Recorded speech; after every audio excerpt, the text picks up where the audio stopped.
One of the things that I like to ask of my students is to think back to a first memory of a historical event, something outside of their own family experience. Marilyn Monroe, the Golden When Marilyn Monroe died in 1962, I think I was only 5 years old, but for some reason I remember that.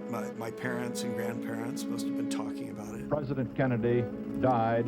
And I do remember the assassination of John F. Kennedy. I was in first grade at the time.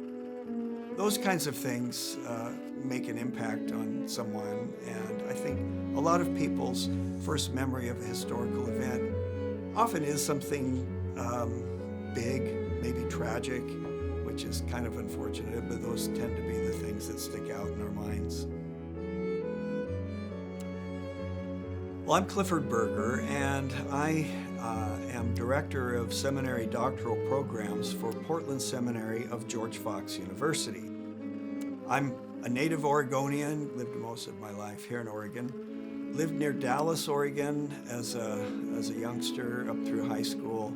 I'm a follower of Jesus Christ. I worked in pastoral ministry in local churches for about 20 years. And that morphed into some other involvement in nonprofits and ended up working in higher ed. So that brings me to the present time. When I teach history, there are several outcomes that I like to see for my students, whether it's like church history, think about the Roman Empire or the Reformation, or of course on American history, the 20th century, anything like that. Whatever the time period, I like to inculcate some philosophy of history, some way to think about history that's beyond just stuff that happened in the past.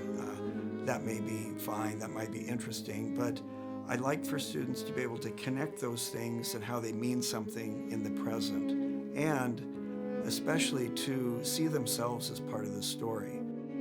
History isn't just things that happen to other people, but we're all part of the story. We're making history ourselves every day.